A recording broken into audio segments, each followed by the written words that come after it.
ইরাকের প্রেসিডেন্ট সাদ্দাম হোসেনকে যখন রশিতে ঝুলানো হয় তখন সবচেয়ে বেশি তার লাশে থুতু ছিটিয়েছিল ইরাকের জনগণ, কারণ সাদ্দাম হোসেন তার জনগণের উপর ভরসা করেছিল। ইন্দিরা গান্ধীকেও মেরেছিল তার বডিগার্ড, কারণ ইন্দিরা গান্ধী তার উপর ভরসা করেছিল। পলাশির যুদ্ধে নবাব সিরাজউদ্দৌলাও হেরেছিল তার আপনজনদের বিশ্বাসঘাতকতায়। এরকম বহু ইতিহাস আছে।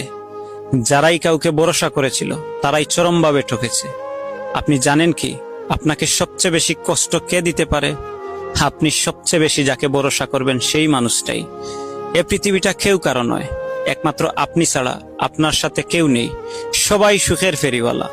দুঃখ যদি কেউ কিনতে আসে তবুও বিনিময় চায়। তাই কখনো কাউকে ভরসা করার মতো হাতটা দিবেন না। এ জীবন পথে অনেকেই আপনার সাথে হাঁটবে, কিন্তু দিন শেষে স্বার্থের হেরফেরে তারা আপনাকে ফেলেই চলে যাবে নিজের স্বার্থ রক্ষায়। জীবন সুন্দর যদি নিজেকে ভালোবাসতে পারেন।